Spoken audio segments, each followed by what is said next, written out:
Did you know that 39% of people in the UAE still hold climate skeptic beliefs, thinking climate change is either natural or not a concern? This eye-opening insight is just one of the fascinating findings from Veolia's Ecological Transformation Barometer study, which has been done right here in the UAE. With only 61% recognizing climate change as a human-made crisis, there is an urgent call to educate and engage communities in the ecological transformation. Today, we have the honor of hosting two remarkable guests who are actively leading the change. Jerome Viricel, General Manager at RECAPP, will explain their door-to-door digital solution for collecting and recycling plastic and metal items.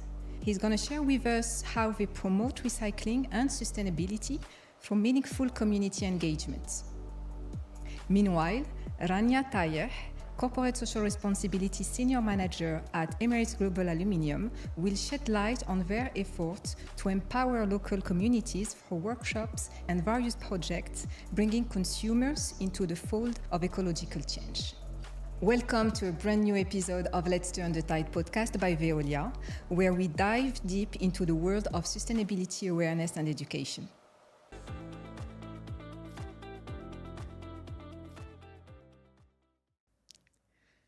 Rania, Jerome, welcome to Let's Turn the Tide podcast.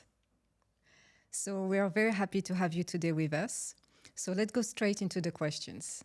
So I want to really start this podcast by asking you your own opinion about what are some of the pressing ecological challenges our world is currently facing that, in your view, require greater awareness and education.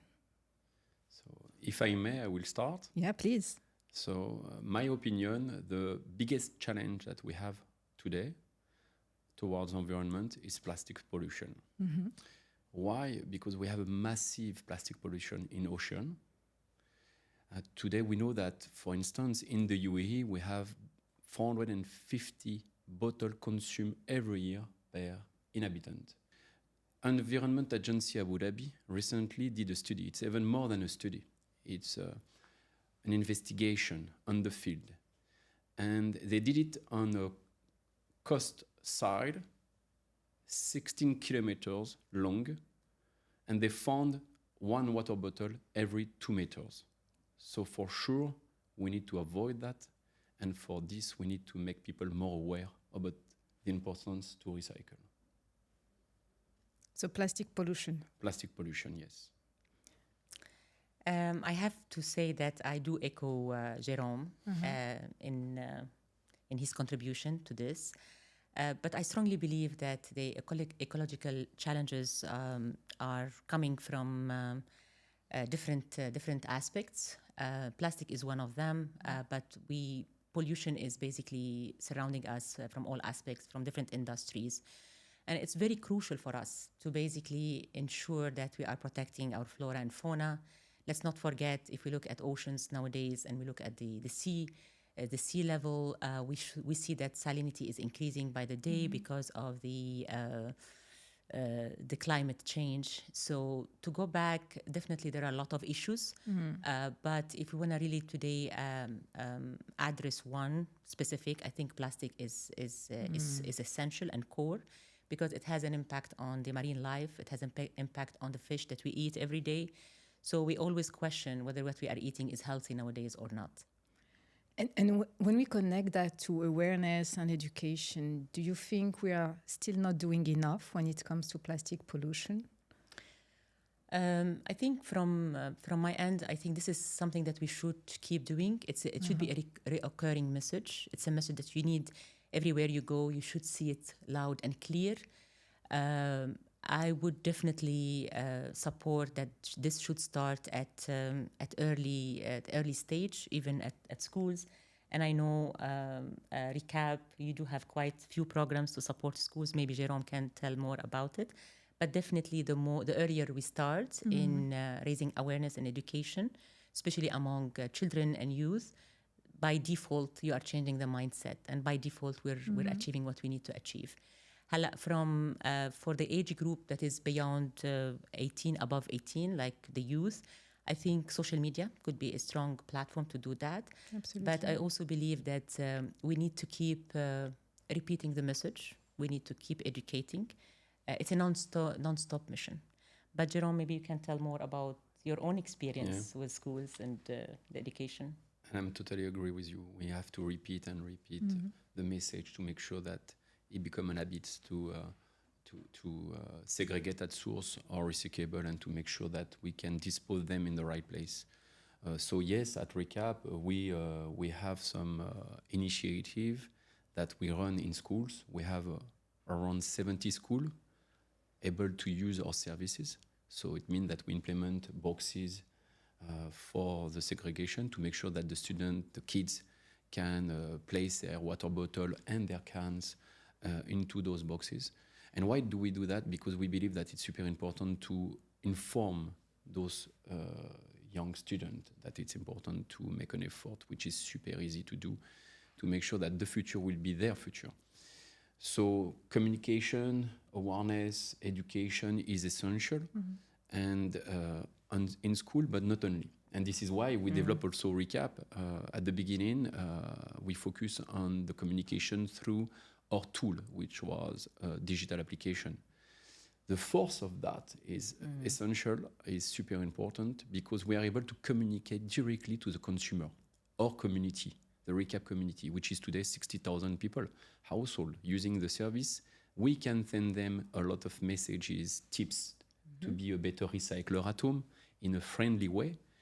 We are able to send them message through push notification, newsletters, but not only, because we also work with the private sector, like for example with Emirates Global Aluminium, and we participate in different events. We did it, if you remember, once during a golf competition, international golf competition, with a big stand, and people were able to enjoy all the different entertainment of this event, but at the same time, they pass by our stand and ask for questions, and we have been able to explain them why we do that, what is RECAPP, what is the partnership that we have with Emirates Global Aluminium, to make sure that in a friendly way, we can pass a message. So social media are important for all the range of the population. Digital communication, event, face-to-face meetings, conferences, and of course, partnership with the private sector and the food and beverage industry as well. I think, I can a little bit add here. Maybe if we can move a little bit from plastic pollution on the ecological footprint, if you allow me, because I do work for a primary producer aluminium. So what we produce at Emirates Global Aluminium is simply metal. It's aluminium metal. And aluminium is known to be a sustainable metal. And why it's sustainable metal? Because we can recycle it indefinitely. So just what I want to tie with the message or the comments that came from Jerome when it comes to partnership. So we have recently engaged with RECAPP on I would say a year planned partnership to support the effort of RECAPP on the door-to-door collection. But in addition to that, we have also we are currently supporting the awareness that we are highlighting today, and how important it is in the educational sector. So we're working on supporting the awareness in 12 education institutions. So the journey will not stop here. It's not just a yearly plan that we want to do and stop. So we have a commitment to continue educating and raising awareness to support the fact that recycling is important, and it has to start with every single individual. I'm curious to know, because you've done a lot, Jerome, when it comes to awareness and education, and partnering as well with Emirates Global Aluminium. But what have worked so far? What are the best, I would say, ways to raise awareness to the public so far? What is very interesting when we do, for example, an educational program with schools, you can see that the students are, and even very young students are very interested, because the approach is not just to say that, oh, it's a disaster, we live in the world where we have so many waste, etc. No, we want just to make sure that they understand that working also in this industry, which is to recover the maximum of recyclable, or to take care of the waste of what we produce, because at the beginning it's not a waste, it's something that we are consuming and become a waste at the end life of this cycle. So we explain them in a very nice way that there is many opportunities when we are talking about waste and pollution, many opportunities to change the world and to be stronger for a better future. Recently, at the beginning of the year, we did a big challenge with 35 schools. We have been able to collect 19 tons in 45 days. So it means that it's completely possible to engage a student. And you do that with a challenge, with an award at the end, you interest them, and also you vehicle a lot of information during educational workshop, where you can discuss and not just drop down informations.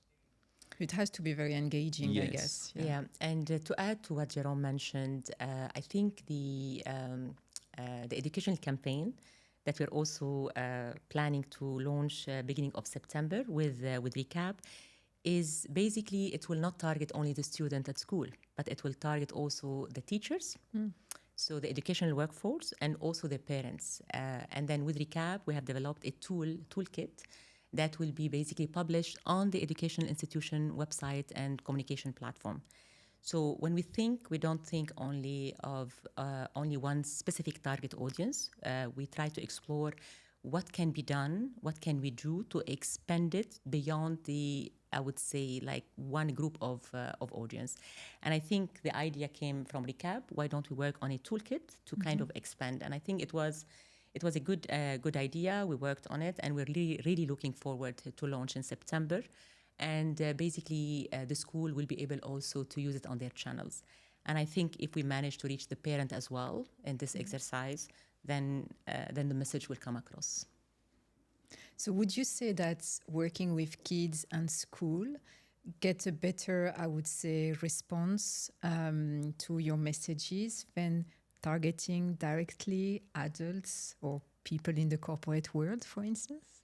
I think it's a full ecosystem. So when you talk to a student, he will be back at home and say to the parents, do you know RECAPP?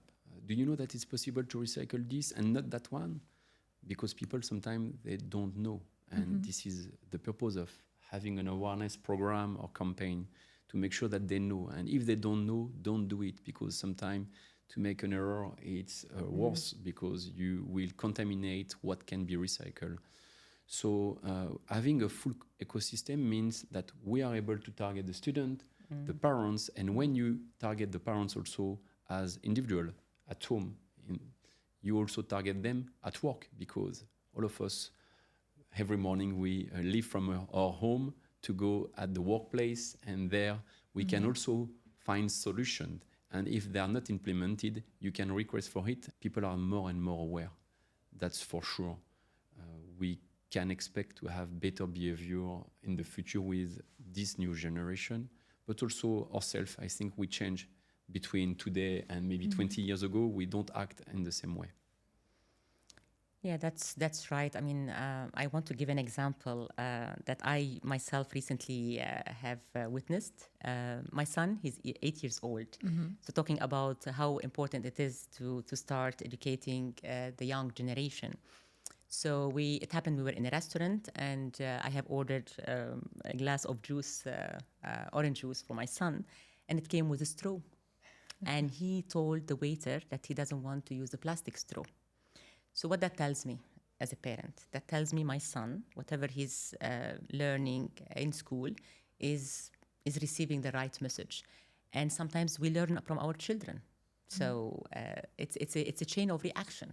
So, and I believe if the message come across from the child to the parents to the helper at home, so it's basically you're creating this culture or this environment of awareness. So, and I have to tell you, a message that comes from a child is a message that it will sink for sure. So I'm 100% sure that this waiter will never forget that my son completely refused to use a plastic straw. So if these are the messages that are coming across from children, that means this is where we have to emphasize the most awareness and education, because this is the future generation that they will take over, and then they need to have the right environment to live and survive. Yeah, and that's a beautiful example. I would like Rania. just to add please. My input on what you said, because we are talking about the change of habit. This is exactly what happened when we start our project, RECAPP. We had at the beginning, for the first months, maybe 100 users. Now we have 60,000 households. We collect 18 tons every week, which is quite interesting to see that actually it's endless. We could do much more. But at the end, the difference between the beginning and today is how people act. I remember the first 6 months when I start to analyze the data, I saw that we had a rejection rate of 17% in average inside a RECAPP bag, which is 2 kg in average. So 17% of rejection. So a material that should not be inside this bag, so non-compliant, let's say. Today we have less than 3%. So it means that people change. Is it because we communicate to them how to handle this sorting system that we offer at home? Or is it because also they heard a lot of information from not only us, but from the community in general? I believe that it's possible to change the mindset of people, and not only a particular target of the population, but the entire sample of the population in the UAE, for instance. And when did you start RECAPP? Because you're seeing the evolution, I think, in very few years, actually. Yeah, it's only 2.5 years. Okay. And end of November 2020, we start. For the first 3 months, we didn't communicate too much because we have to test the market. And after 3 months, we really enhance our communication to make sure that the maximum of the community can be aware about this service. And suddenly we saw after 9 months a very enthusiastic improvement, yes, on the solution. And you're able to measure the impact, so that's really good, you know. It's very rare to have data and to kind of measure the impact of an awareness campaign, because it's time, there is a cost. Nadine, I think just to kind of align a little bit of what Jerome mentioned with regard to the percentage, where they had to basically reject 16% of the waste collected. So when we look at the international norm or the international rates, for example, you look at Europe, the European Union, for example, they are around at 80% of recycling rate. And in UAE, we have conducted a study, and we are at around 33% recycling rate. Oh. And if we want to be at similar rates like other countries, like Brazil, for example, they are at 100% recycling rate. I think UAE can do that. And by 2030, if we really start now, we will be able to be at 80%. And I know that UAE, especially the Ministry of Environment, they've been working on an EPR system. And as an individual living in UAE, I would like to know what's the future plan of UAE in terms of improving recycling. So I think this is so crucial to engage with the public and to continue raising awareness and to have them being part of the solution. And was awareness spotted as a root cause of this low recycling rates as part of your study? So there are definitely a lot of root causes. Yeah. For example, UAE has definitely a potential, and the report has showcased that UAE is in a transitionary kind of format. We're not at an advanced stage, but we can be on the right track if the public sector and the private sector collaborate to basically address the issue and find solutions.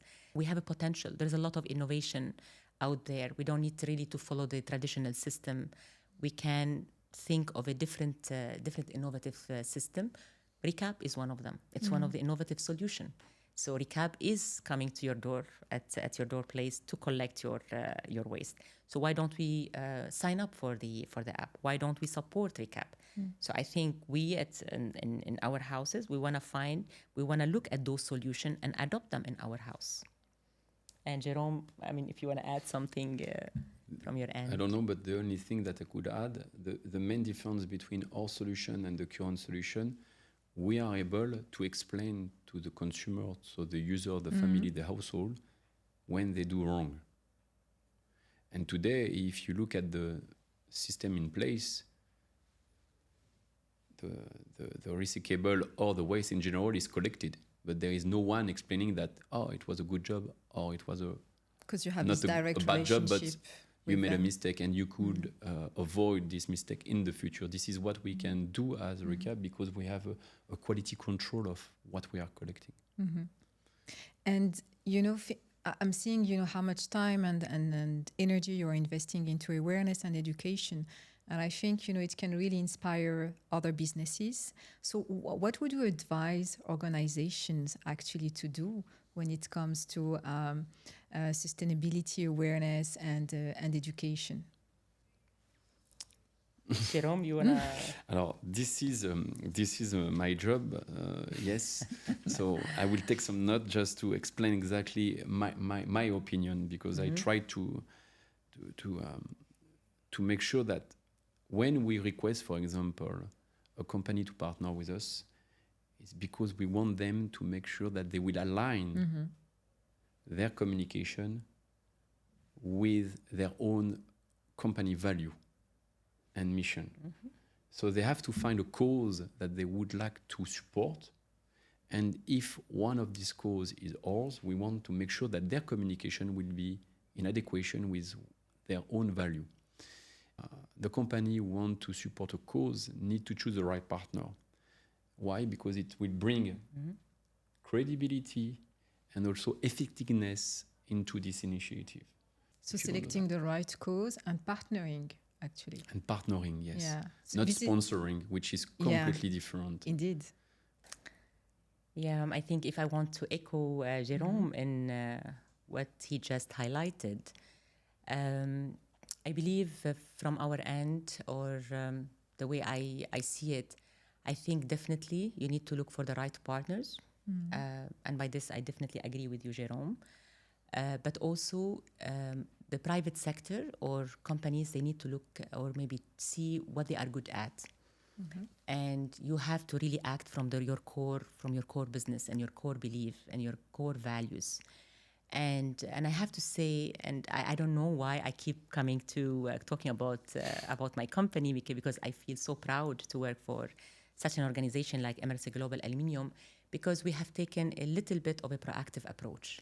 We went a little bit beyond just looking for only a partnership and working on an initiative or on a project to find solution. And we're hoping that in the coming few months, there will be a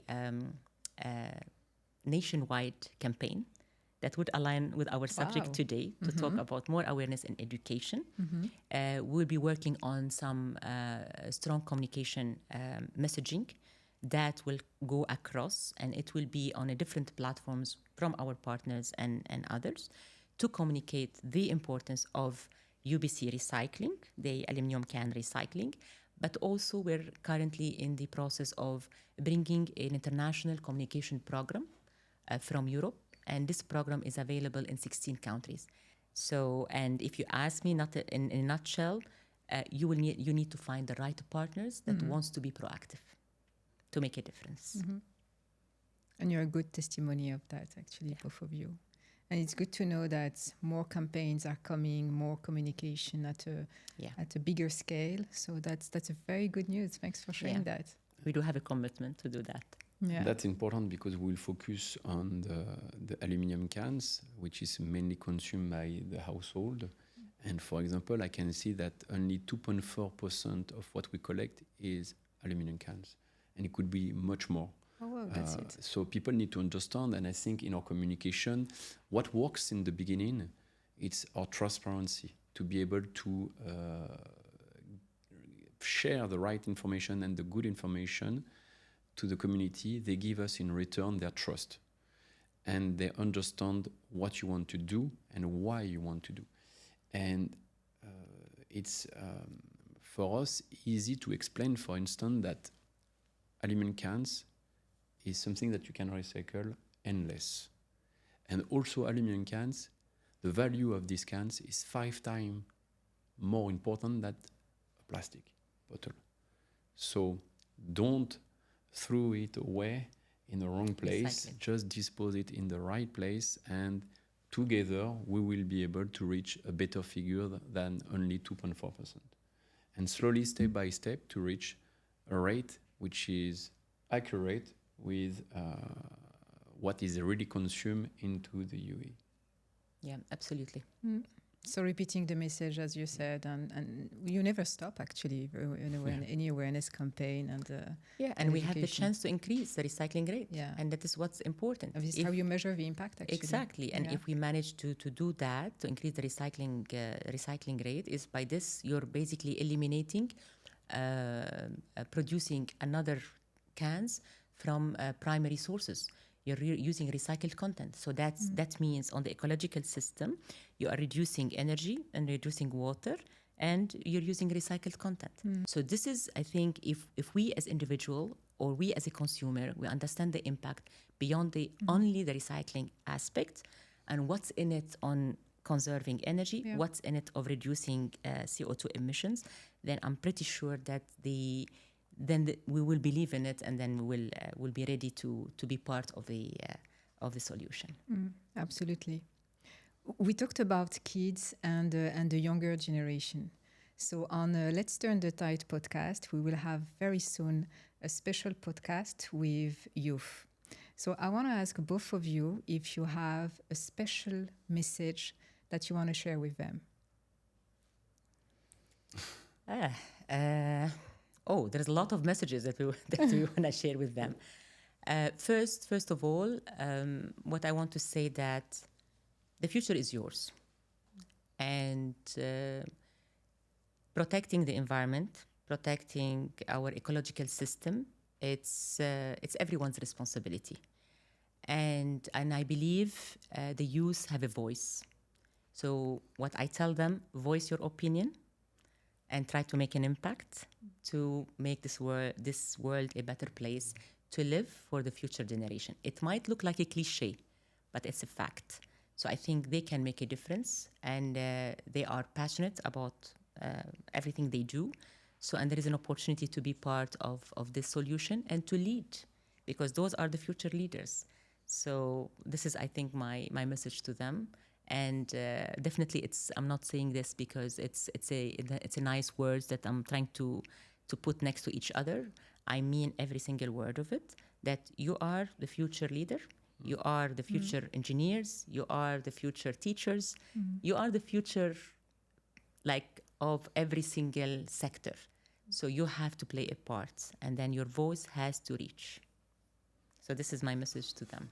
Yeah, that's a beautiful message. I don't know if I can say more than this, but something that you are totally right. They are the future leader, future decision maker, future innovator. Yeah. They can drive. I like the innovators. Yes, because we need more innovation. Yeah. We don't want to go traditional. Yeah. I like that. Yeah. And they can drive potential positive changes for the future. They can become more responsible global citizen compared to their parents or their grandparents. Yeah. Actually, I will say at least for the environment. And what we used to say at RECAPP, I love this phrase. I said, let's draw a sustainable future together. And this is what I will share with them as a young generation who live here in the UAE. We have to draw together a future sustainable. Yeah, they have to be part of the conversation. That's perfectly said. Yeah, and the solution. Yeah, we will be looking for this sustainable future for sure, because without that, we're not going to turn the tide. Yeah. No. And that's a good transition to my last question. So we always ask the same question to all our guests on Let's Turn the Tide podcast.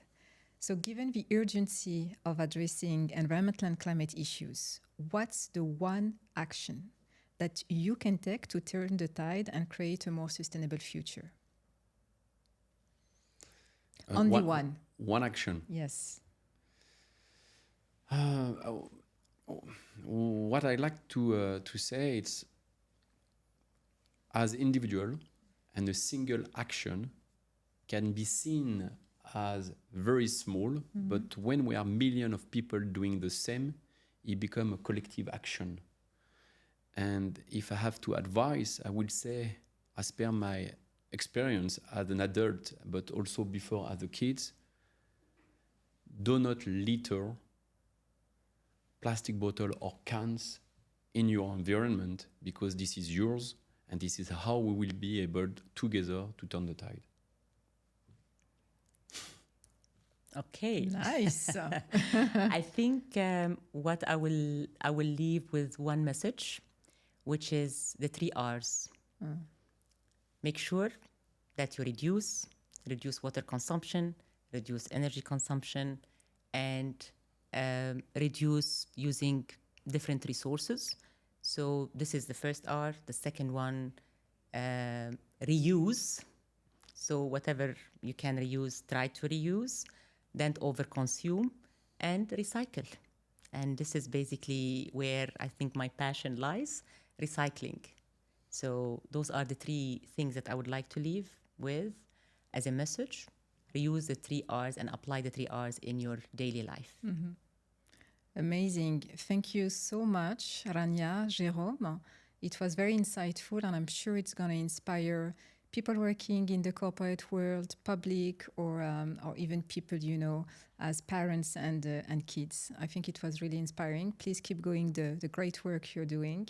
And I can't wait to see the next awareness campaigns. Thank you so much. Thank you. Thank you, Nadine. Thank you, Rania. Thank you. It was a pleasure. Mm-hmm. We've been truly inspired by witnessing how Jerome and Rania are united in their efforts to deploy awareness programs at a larger scale, creating ripple effects of positive impact. By sharing this podcast with your network, you can help us amplify the critical message about awareness and education for a greener future. Don't forget to subscribe to our channel and leave your valuable comments. Stay tuned for our upcoming episodes as we continue our journey exploring important environmental and climate issues together.